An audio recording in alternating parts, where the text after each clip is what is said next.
Magyanatimirandasya Gananjana Salakaya Chakshurunmilitam Jena Tasmai Sri Guruve Namaha.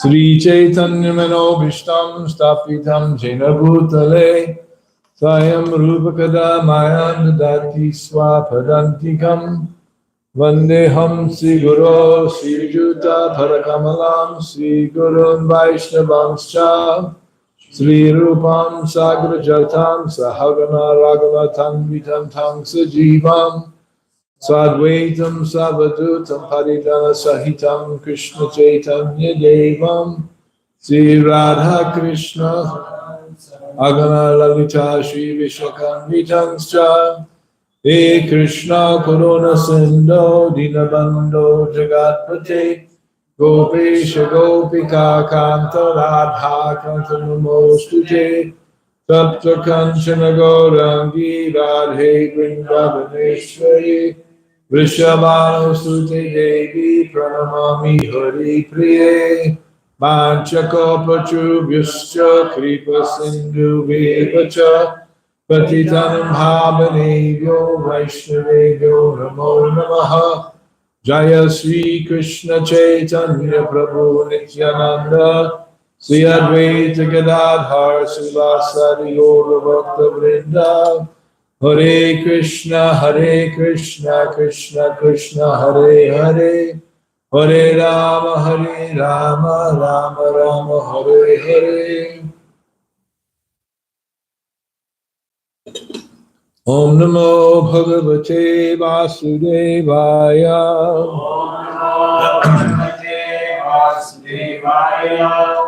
Om Namo Bhagavate Vasudevaya.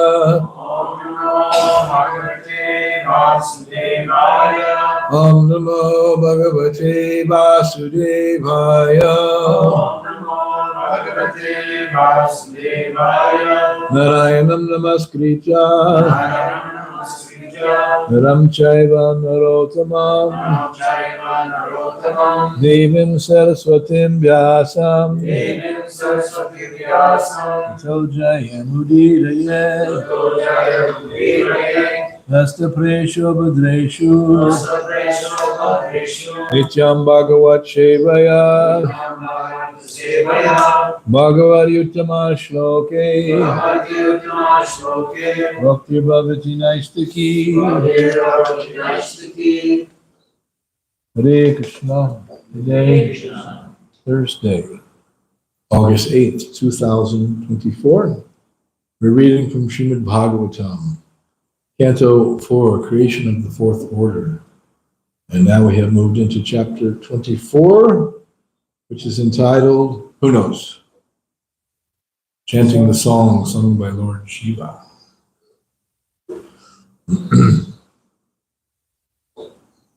And today we're going to cover text number 5. Antardano navastavyam avirdanam avindata ya indramashvahartaram vidvanapina jagnivan Antardano navaswatyam avirdanam avindata Yarindramashvahataram Vidvanapina Jagnivan Antardhano Navaswatyam Avirdanam Avindata Yarinda Ashvahartaram Vidvanapina Jagnivan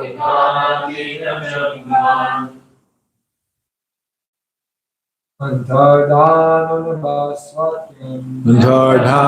Navaswatyam Avirdanam Avindata Yadindra Ashvahartaram Vidvanapina Jagnivan Antardhano Navaswatyam Avirdanam Avindata Yarindra Ashvahartaram Vidvanapina Jagnivan Antardhano Navaswatyam Avirdhanam Avindata Yarindramashvahartaram Vidvanapina Jagnivan Antardhano Navaswatyam Avirdhanam Avindata Yarindramashvahartaram Vidvanapina Jagnivan Antardhano Navaswatyam Avirdanam Avindata Yarindramashvahartaram Vidvanapina Jagnivan Antardhanaha, the king of the name Antardhana. Nabaswatyam,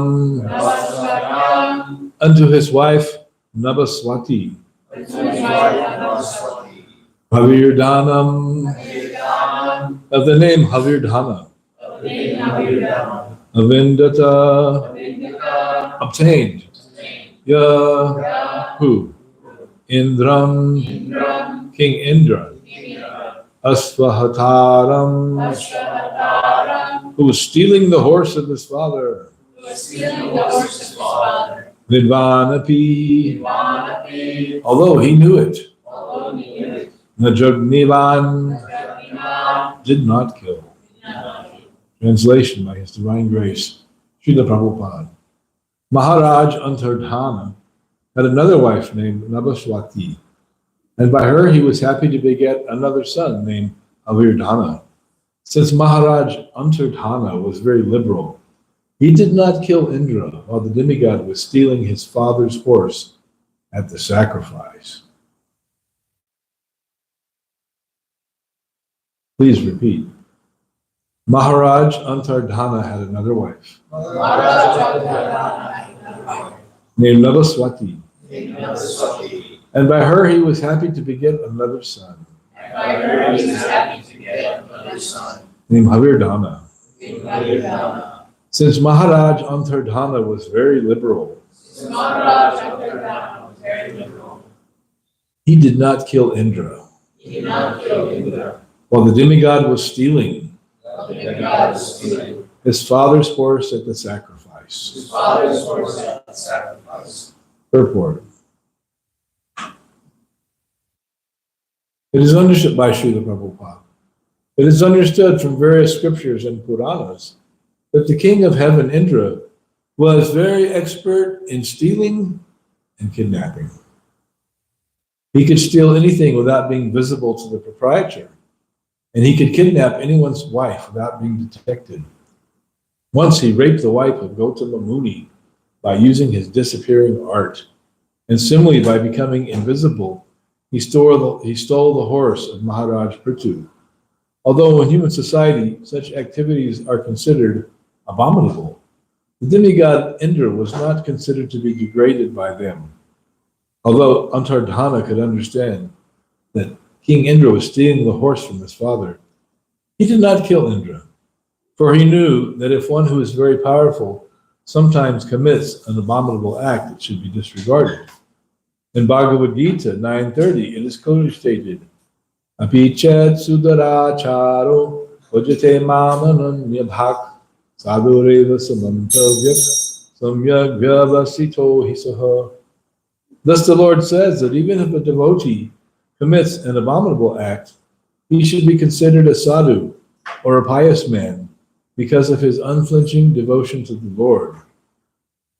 The devotees of the Lord never willingly commit any sinful act, but sometimes they commit something abominable due to their previous acts. Such acts should not be taken very seriously, however, because the devotees of the Lord are very powerful. That verse.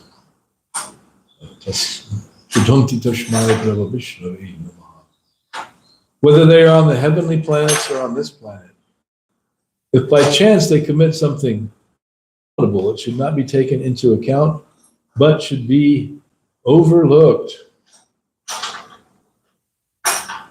Antardhano nabasvatyam avirdhanam avindata yanindramashvahartaram vidvanapi najagnivan.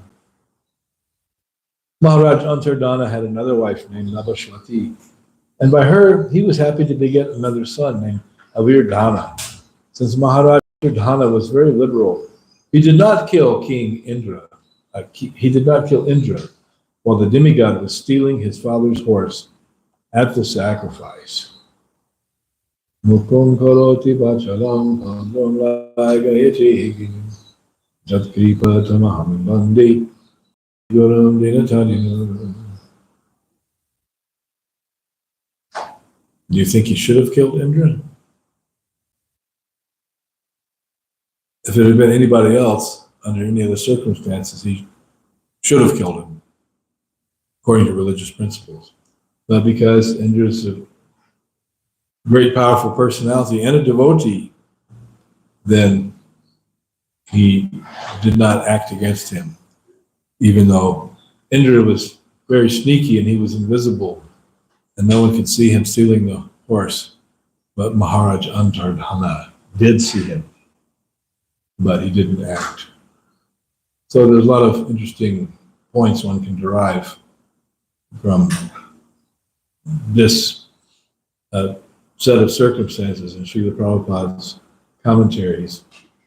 When Jagai and Madhai had offended Lord Nityananda Prabhu and threw a piece of earthen pot at him and struck his head and blood came forth, then Lord Chaitanya Mahaprabhu came on the scene with his Sudarshan Chakra whizzing about at the ready to kill the offenders. But Nityananda Prabhu told him that if you kill these two, then you practically have to kill everybody, because everybody's as bad as they are almost. And anyway, your mission in this incarnation is not to kill the sinful miscreants, but to deliver them. Therefore, my dear Lord, please deliver these two sinful brothers who have surrendered at your lotus feet. And so Lord Chaitanya Mahaprabhu withdrew his Sudarshan Chakra and did not kill the offenders. But he also told them that you are now forgiven. So henceforth, you have to live the life of a devotee. Or as they say in Christianity, go and sin no more. That instruction is more or less widely disregarded by the entire Christian religion, so-called religion, because their religion means you follow. So that instruction, go and sin no more, that is not being followed. Prabhupada points out that they go to confession of their sins. Those of you who are Catholic will know this process, that you go to the priest, to the confession booth, and you confess your sins, and then you're forgiven for your sins. And then it's like, what's the first thing you do as soon as you're out the door? Back into the flow of sinful life. So Prabhupada compared that to the bathing of the elephant. The elephant's very dirty, sweaty from being in the jungle, the river, or the lake, and he takes a bath. From the water, he takes his trunk and he throws dirt all over his body. So what is the value, what is the result of that bath? Is that he's simply covered himself again with dirt, which apparently he's very comfortable that way. So we do not want to be performing the bathing of the elephant or the confession of the Catholics. Go and sin no more. Well, you know, they say the spirit is willing, but the flesh is. Well, apparently the flesh is more powerful than the spirit in that case. But actually, the spirit has much potency if Daivam Prakritim Ashritaha, if the spirit takes shelter under the internal energy of the Lord. So when one comes to Krishna consciousness, one vows to sin no more. And then one should follow those vows. But if accidentally there is some, we could say like a machine in mechanical terms, there's some slippage in the functioning of the devotee's life, then that can be forgiven because one realizes, oh, I shouldn't have done that. I should never do that again. I'm never going to do that again. And one rights himself, rights the ship on the path of bhakti, and does not again engage in some abominable activity. So, however, one should not take advantage of this Bhagavad Gita verse to be a serial offender who is again and again and again and again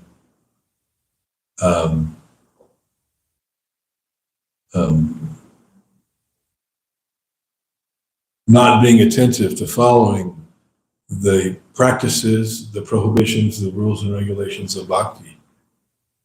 I mean, come on, man. At some point, you gotta, step up onto the path properly, more or less, and not take advantage of, oh, Krishna is so merciful, he will forgive me.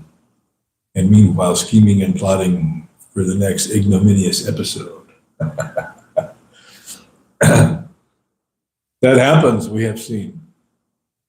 So, if someone is indeed a habitual or a serial offender, then,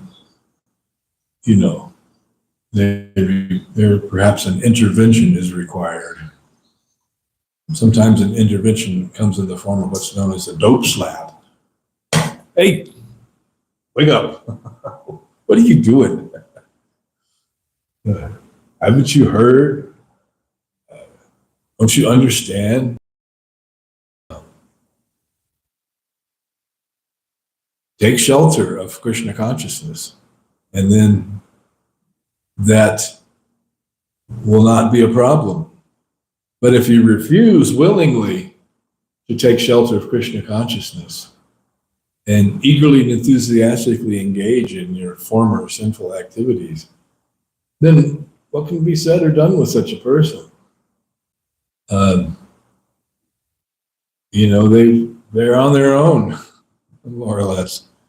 I mean, how much mercy can you give if someone is not willing to take the mercy or embrace it, or one doesn't have a serious and sincere desire to reform sinful activities? And we're all coming, more or less, most of us, from a background that is not the epitome of pious life, because we're coming, for the most part, from the Malecha culture, in which there is no concept of sin or right or wrong. If it feels good, do it, they say. Especially they were saying that in the 60s. There was that song, do your own thing, do what you want to do. I can't tell you who to sock it to. That is not our philosophy at all. And that is not the way the devotee lives his life. In Bhagavad Gita, Krishna also says, on the other hand, aside from if apichet suraracharo, that if one accidentally slips, then he should reinstate himself and be forgiven. He also says that those who disregard scriptural injunctions and act whimsically, they're on the descending path of darkness. And what can be done for them? So, at least everyone requires to be very sincere and praying to Krishna to help one not become victimized by one's previous conditioning. Not to victimize oneself and not to victimize others. I used to play in this country and western duo, and one of the songs was, I became the victim of my own crime. So, when we, the crime is generally not perpetrated against someone else, but against ourselves. We're the victim. We're the offender and we're the victim of the crime. Because who are we hurting? Ourself. We're committing violence to our own self. And there's a verse in the 10th canto of the Bhagavatam that says, Nivrajatar Sharupagi Yamanad, Bhavo Shadach Chotimero Viramat, Kad Ujama Shloka Guna Novadat, Humang Virajeta Vina Pashubnat. Pashugnat means a butcher. So that's a very sinful life of committing violence against others, Pashugnat. But also, and Prabhupada renders that as one who is killing one's own self. So if you're killing your own self by inauspicious activities, by living an ignominious life, then what hope is there? You're digging your own grave there. So who will not take to the hearing and chanting of the pastimes and the name and the glories of Krishna? Nirvita Trishna, those who are no longer interested in sense gratification, they take to that path. And who will not take to that path? And except one who is a butcher or one who is killing oneself. Kaluchana Shloka Gunanavada. Singing the glories of Krishna, who is known as Uttama Shloka, praise with the choicest transcendental poetry, of which the prime example of that choice transcendental poetry is what? Yes, Bhagavatam. The very Bhagavatam itself. Even though that verse is in the Bhagavatam, that verse is about the Bhagavatam. This is the transcendental nature of understanding Krishna consciousness. It is simultaneously the means and simultaneously the end. Chanting the holy name is the means of bhakti. It purifies the heart. It makes one remember Krishna, but that is simultaneously the goal.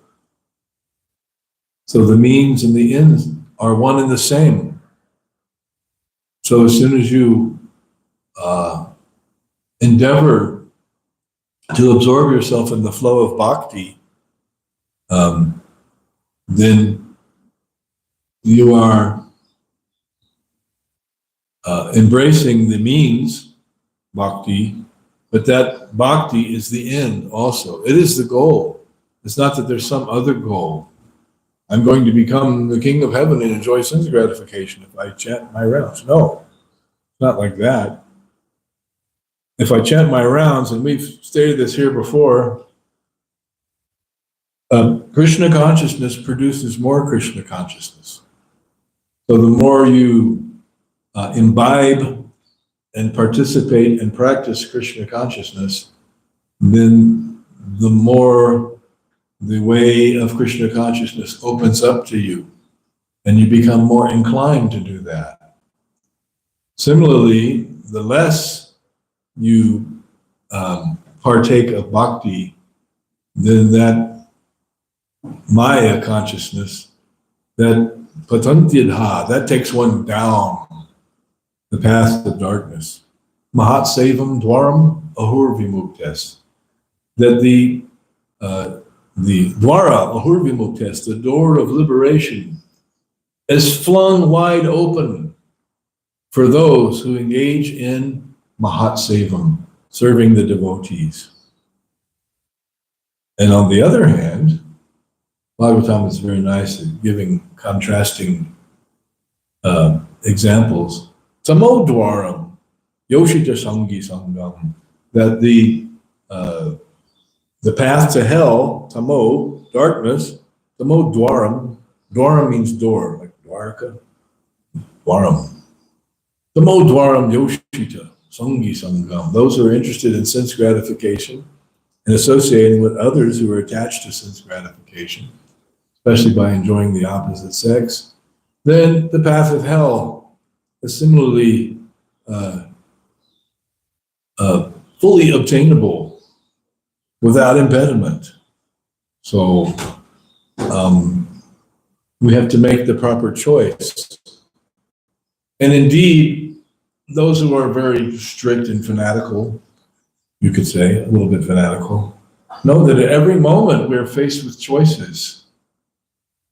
We can choose the path of bhakti, Krishna consciousness, a very nice, auspicious path, but it's beyond just auspicious, it's transcendental.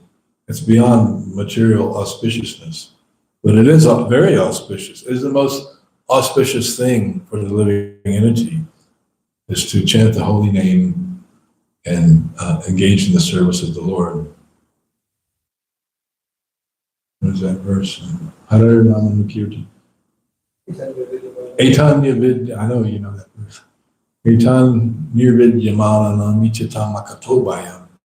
Yoginam Nipanirnitam Harer Namanukirtanam. That this chanting of the holy name, it is the doubtless and fearless way of attaining the most auspicious thing, which is Krishna's devotional service. Harer Namanukirtanam, the chanting of the holy names. Ichitam Akatobhayam. Akatobhayam means fearless. Bhaya means fear. Just like Prabhupada's name is Abhay Charanada Vinda. He's fearless at the lotus feet of Krishna. So, Harer Namanukirtanam. And in this world, everyone is very fearful.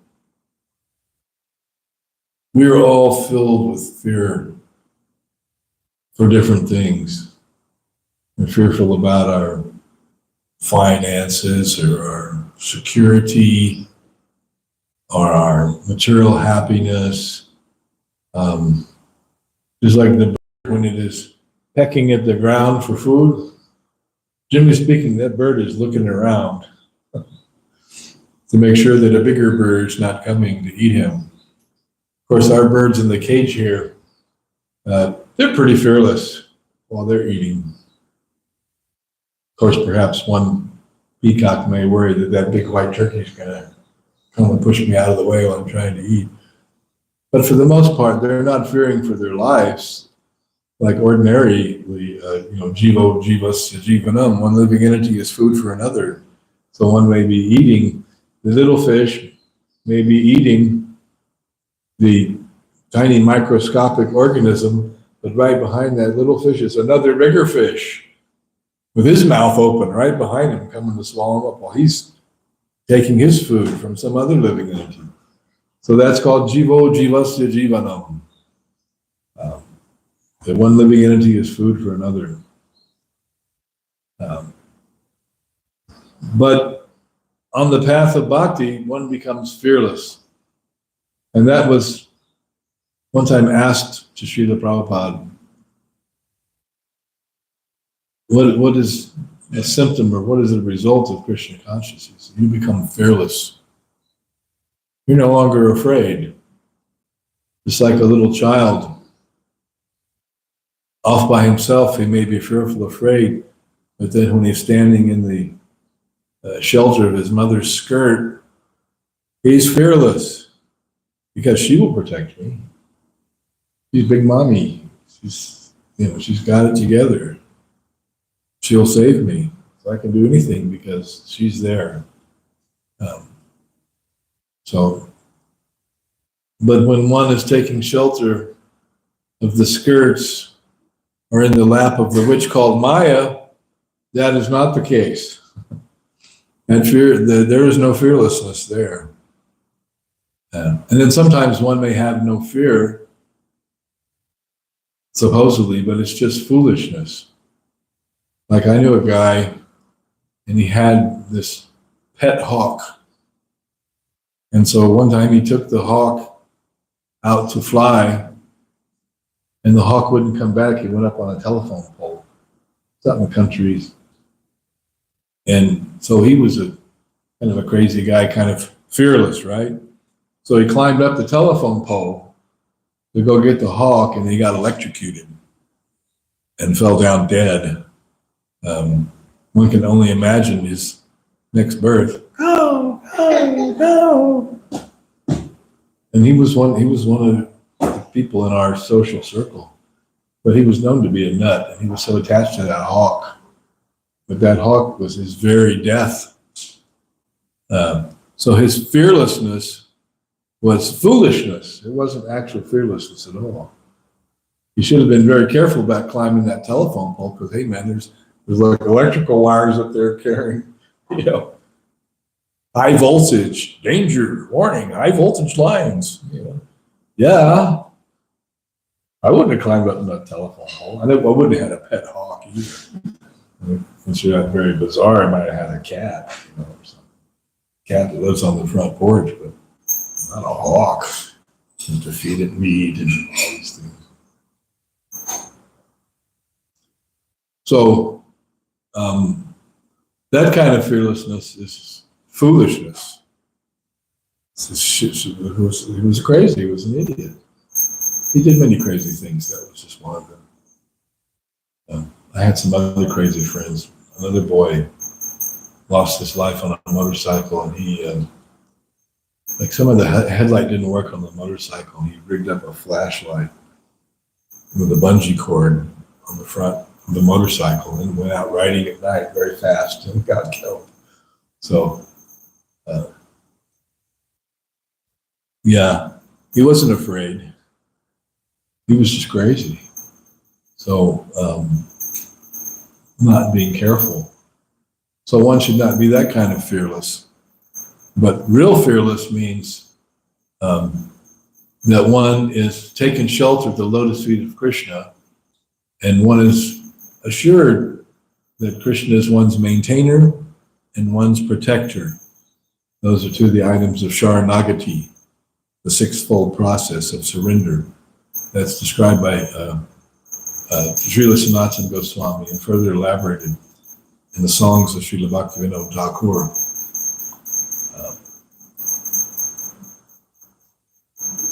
So today's verse is talking about Indra stealing the horse.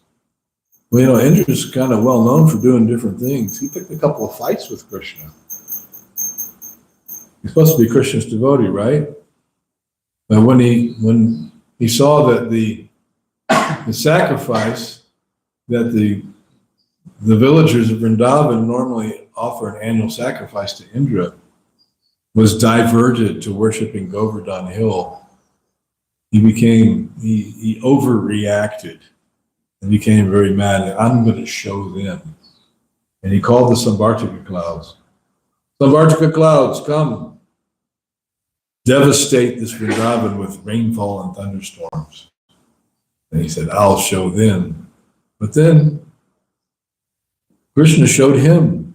Krishna said, okay, big devastating rainfall. Well, I'll just pick up this Govardhan Hill. Right. Put it on the pinky of my left hand.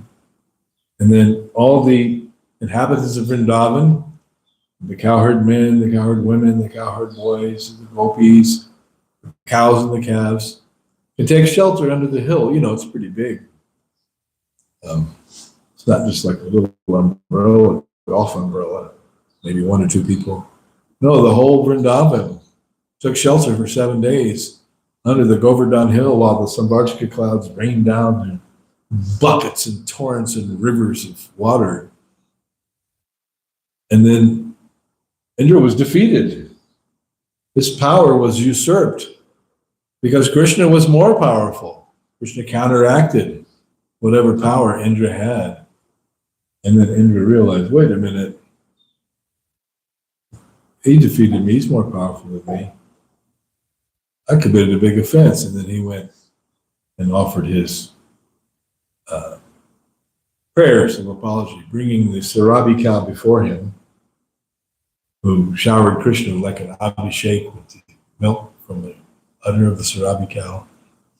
Because Indra was like, well, let Sarabi go first because Krishna loves the cows. So, that'll be my shield. Cool down Krishna in case he's angry with me. Cool him down with a little abhishek from the Sarabi cow. And it was interesting, thinking about Lord Balaram, that while Krishna was holding up the Govardhan Hill, some interesting things took place in that pastime. One was that the cowherd men got their sticks and they were like trying to help Krishna prop up the hill. They were doing nothing with those sticks.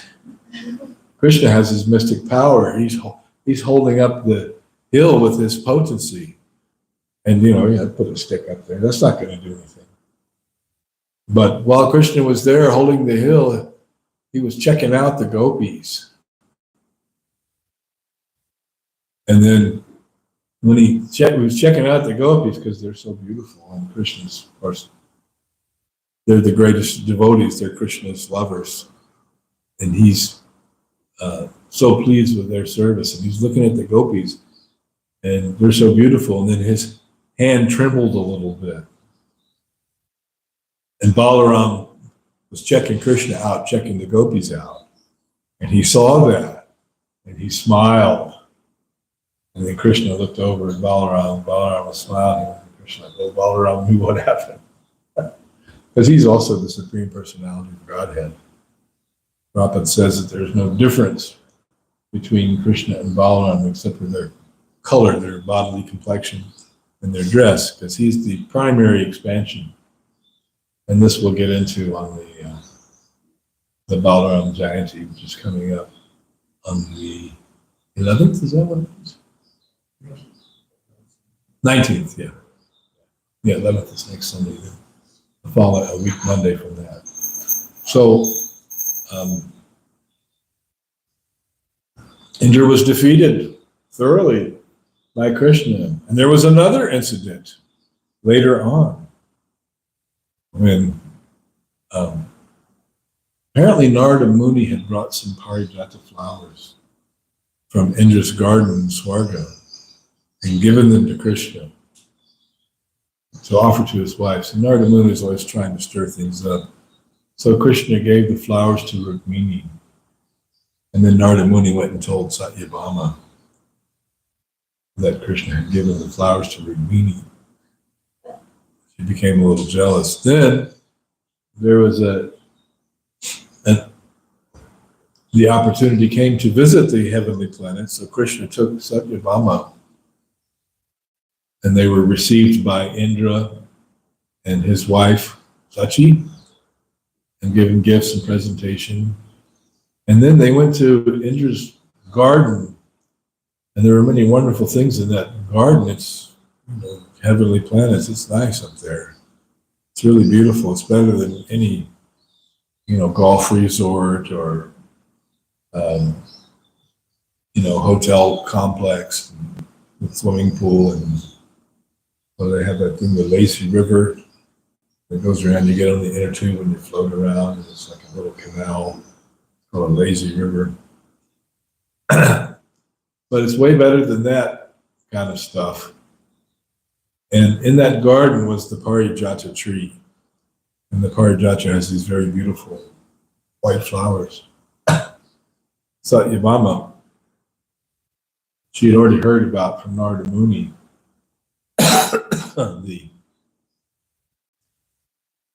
that Rukmini got the Parijata, so she knew.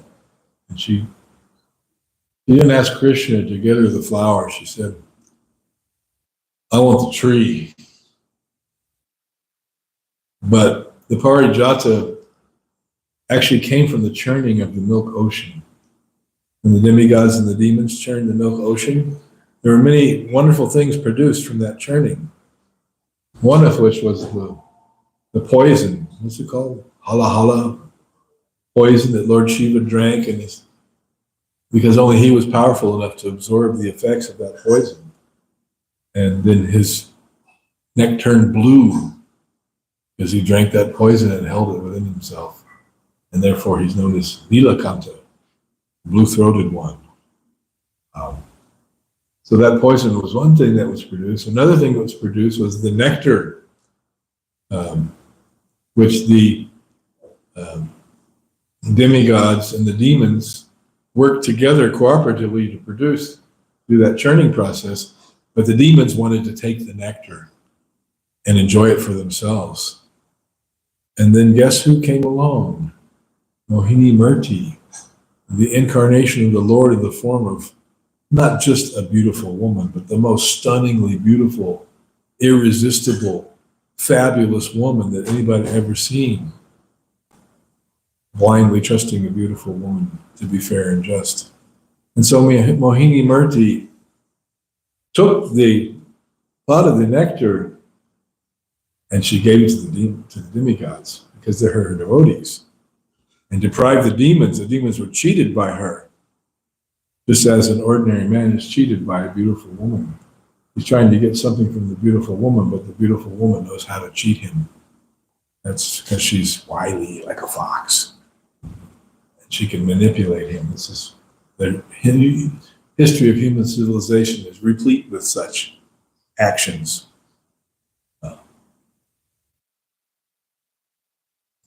There are many songs like that, how the woman has the man wrapped around her little finger, as they say. You can control his every movement by her charms. So, along with the nectar and the poison and the other things that were produced, was the Parijata plant, which was taken to the garden of Indra, and there resided. So Krishna, Satyabhama said, I want that tree. I want it planted in Dwarka. I want to bring it home. And there were guards there in the gardens, like, no, you can't take the tree. This tree is not allowed to be anywhere in the universe but this garden. And Krishna, he's the Supreme Lord, so he disregarded the guards and he took the Parijata, a branch apparently. And along with Satyabhama, got back on Garuda. Okay, let's go. I got the branch. I got the Parijata. Let's go. Meanwhile, Narada Muni went to Indra and told him, guess who's stealing the Parijata from your garden? Krishna. Henpecked Krishna. Stealing it for his wife, Satyabhama. He's taking the Parijata. Indra immediately got completely out of control and angry, and he went and he attacked Krishna. They're getting a big battle, a big fight. You can't take the Parijata. That's my Parijata. And also Indra's wife was telling him, don't let Krishna take that Parijata for his wife, Satyabhama. That Parijata belongs in our garden. It stays at our house. It doesn't go anywhere else. So quite a pastime. But again, Indra, he challenged Krishna. He was going to have a battle to the death. But Krishna easily defeated him and took the Parijata back to Dwarka. Now, there's also accounts in other Puranas that when this happened, then there was some competition between Rukmini and Satyabhama. Well, who gets the Parijata?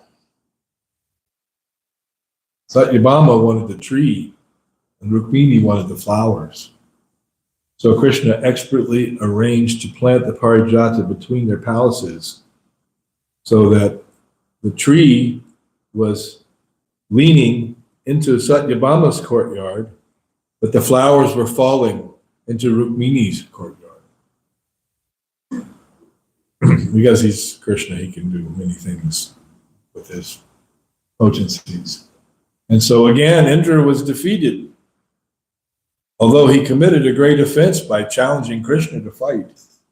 Apichet suraracharo vajate mam ananyabhak. How many times is Indra going to get away with this stuff? He's stealing the horse from Maharaj Prithu's horse sacrifice. What to do with this Indra? But he is not, he's always let off the hook by Krishna. Krishna always forgives him because he's a devotee. So the moral of the story is, do not take advantage of Krishna speaking this verse in Bhagavad Gita to be a repeat offender in some way or another, even within the mind.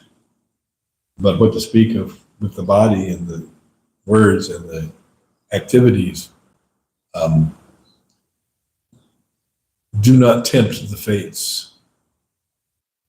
In the Chaitanya Charitamrita, there's an explanation that sometimes a devotee, he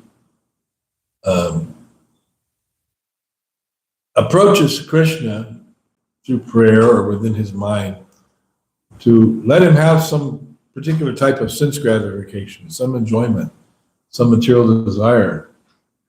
And Krishna knows, that's not good. Why is he asking me like that? That's not good for his Krishna consciousness. But Krishna, it is said in there, Krishna says, but I am very intelligent. So instead of letting him enjoy what he wants to enjoy, I give it to him in such a way that he gets burned and he'll never ask for it again. No. He learns his lesson. The devotee learns his lesson. He tries to taste some sense gratification. And Krishna slaps him down. And the devotee realizes, oh boy, was that a mistake? I'll never do that again. Even Krishna may offer, oh, so you want some of that again? Oh, no. I'm good. I'm not. Don't give me that. Don't give me sense gratification. I don't want that anymore.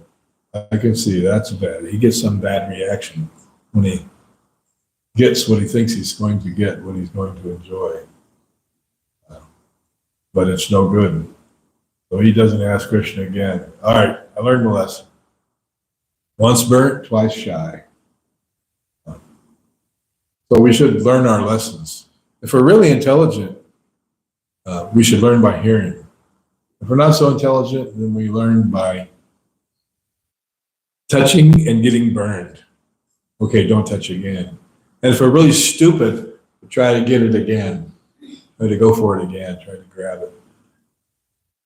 Grab the brass ring, as they say. Get the happiness, the material happiness. That's if we're really stupid, then we just keep trying again and again and again. Chewing that which has already been chewed, but trying again. No, there's still some happiness, some taste there. That's not the taste of Krishna consciousness. But rather we should be intelligent enough to taste that rasa rajam rasokesa param drisva nivartate. Param drisva, the higher taste. And then when one is actually tasting the higher taste, and he ceases the engagement of the lower taste. And that is the secret. One has to get the higher taste. Then the lower taste has no power over one, no attraction. One devotee I know, he's a sannyasi now, not in our corner of the Sampradaya, but before his name was Gyanadas. And he was explaining how a devotee becomes immune to the taste of sense gratification. He says, you can present that devotee with a whole room full of cigarettes, and he won't be attracted. Oh yeah, well, cigarettes. Come on, man, it's nasty stuff. But please don't present him with a whole room full of naked women.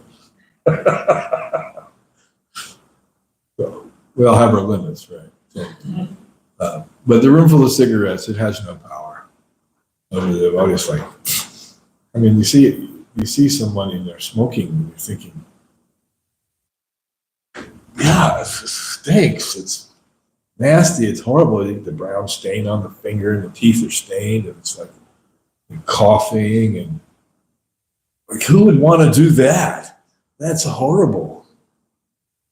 So we should become immune to the pleasures of the mind and the flesh by taking shelter of Krishna consciousness and param drisva nivartante, getting that higher taste and appreciating that, and then letting the lower taste just fade away into the darkness where it has no power. All right, so we'll stop here. Looks like Lavanga is the first one up.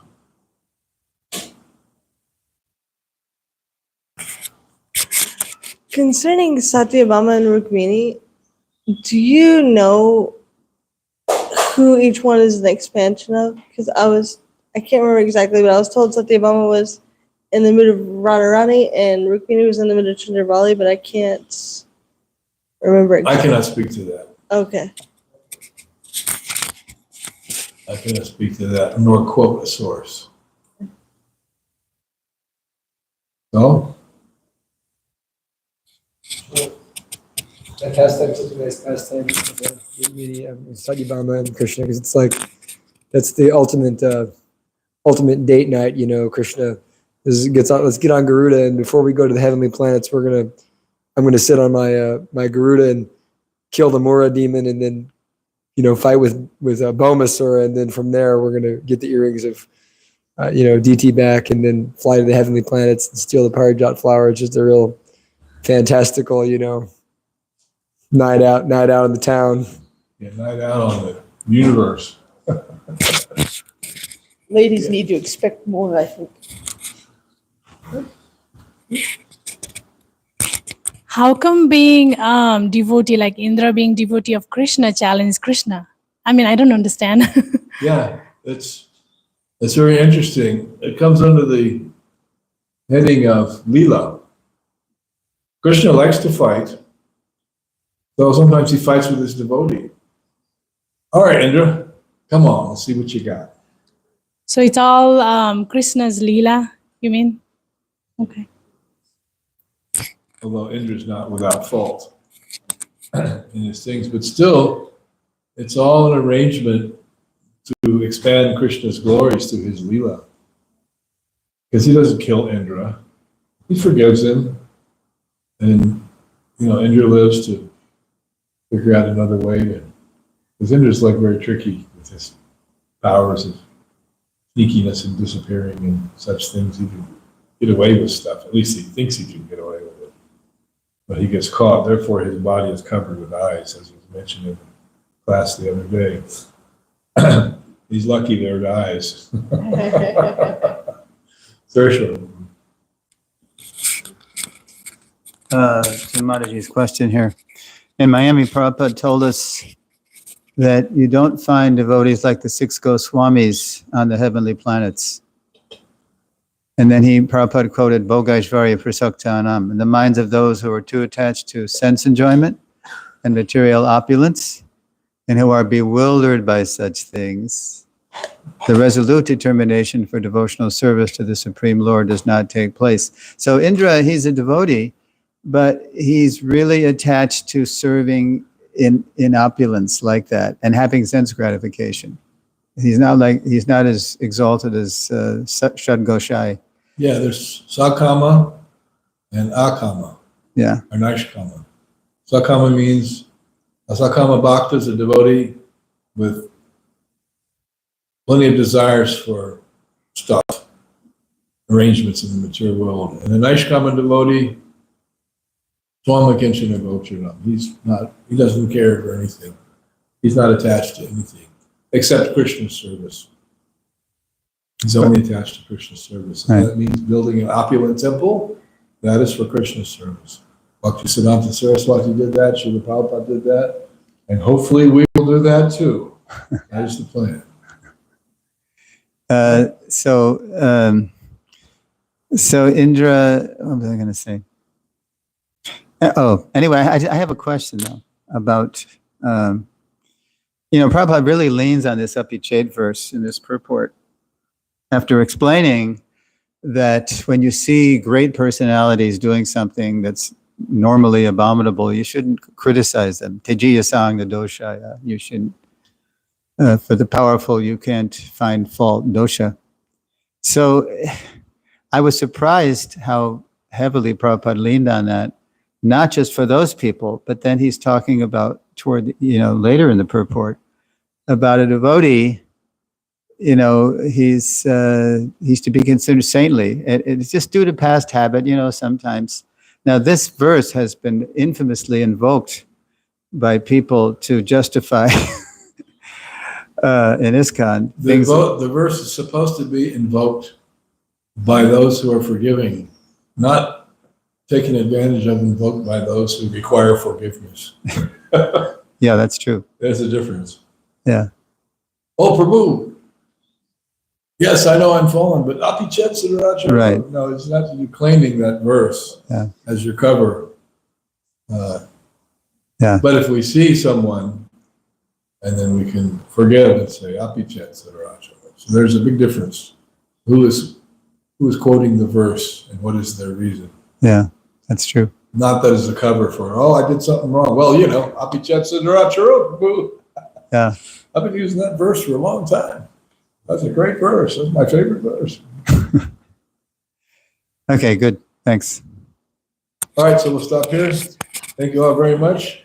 Jai Prabhupada ki jai, Srimad Bhagavatam ki jai, go for payment. Additional vocabulary is not really this kind, so that verse really says it all because it says that the devotee, the sin